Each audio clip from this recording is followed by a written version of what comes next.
Okay, today I have a review and a tutorial using some new items from Lina Nail Art Supply. The first are these three glitters, micro glitters, and they're loose glitters that you can put over the entire nail or use for nail art, which I will show. And this color is called Champagne. This is called, I forget now, something fuchsia, disco fuchsia, and this is golden olive. And these jars actually weren't sealed well when they were packed up or something, but they came a little messy from in the packaging. So there's glitter sort of all over the place, and I'll show you how I deal with that later. But also I have this Pixie dust brush, a Pixie smudge brush, and this Pixie sprinkle brush. And this is what I'm going to be using to apply these. I also have a Pixie dry brush cleaner, and I've shown something similar to this in the past a long time ago from Nicole Diary, and this is a similar concept. It's a dry brush cleaner where you can get off stuff like pigments and glitter and what have you. And that's actually quite useful. And then the Lina Nail Art Supply Fearless Top Coat. And this top coat is at least 6 free, and it's supposed to be really good for stamping, not to smear those, for foils and chromes and powders. So that's what I'm going to be showing today. I have tested it on stamping, and I am quite impressed with the fact that it doesn't smear. Okay, so today I'm going to be using this Disco Fuchsia. I don't know why I keep drawing a blank on that.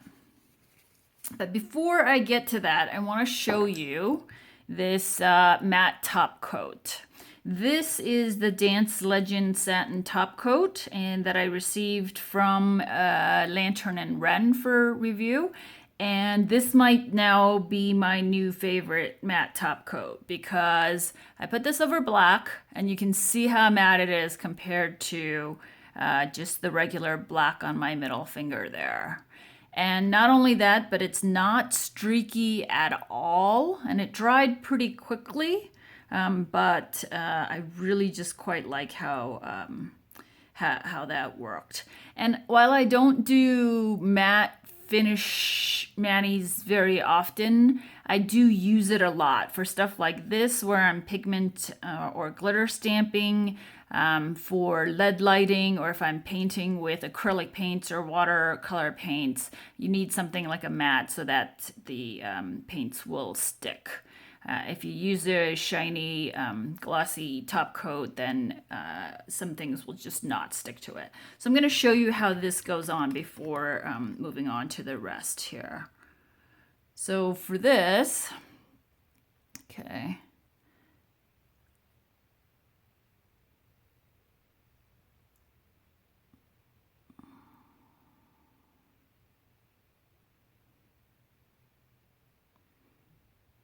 Okay, and hopefully you will see that it dries quickly, but not like ridiculously quickly, and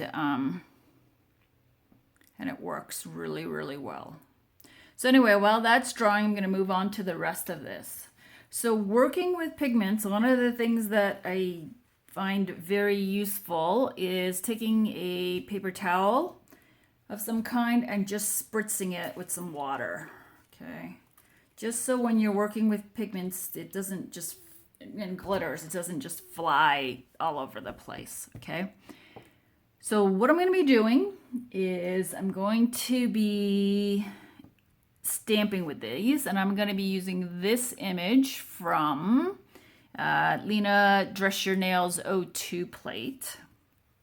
And so I'm going to be stamping with the stamp stick, the black, which I have shown in the past that I've used for foil stamping, but this time I'm going to be using it for glitter stamping. And I'm also going to be using the Pixie dust brush and this Pixie sprinkle brush. Okay, so I'm gonna prep this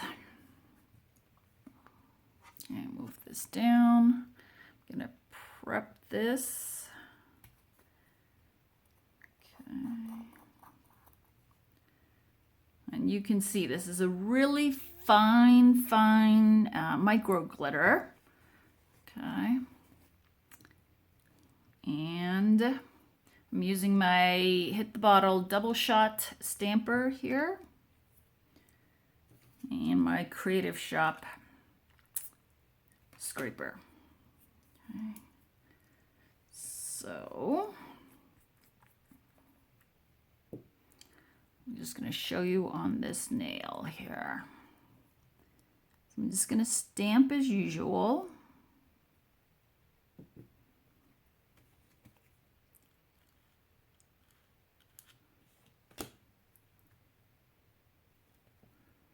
Okay.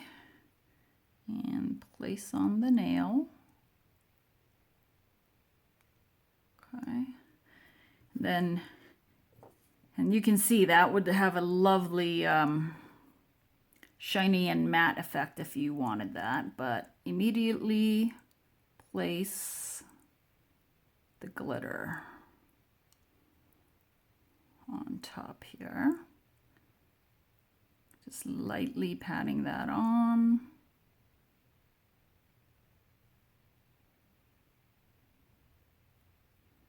Okay.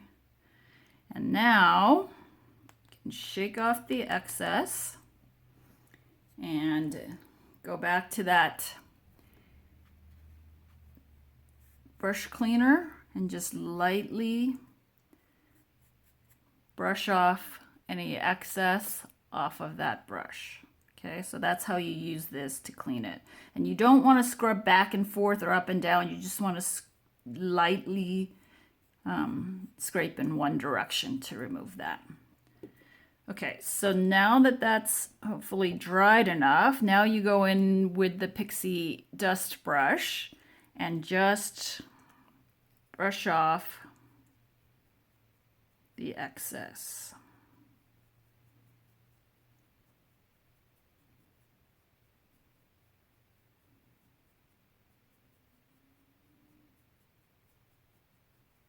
And I'm just making sure to get rid of that excess because I don't want my top coat to pick it up.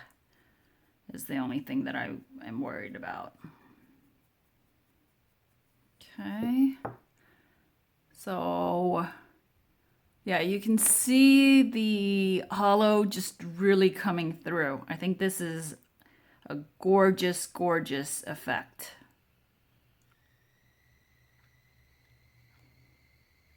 And then you'll see the pictures with the top coat on it in a little bit, but I'm gonna let that dry a touch more before I do that. Anyway, thanks for watching.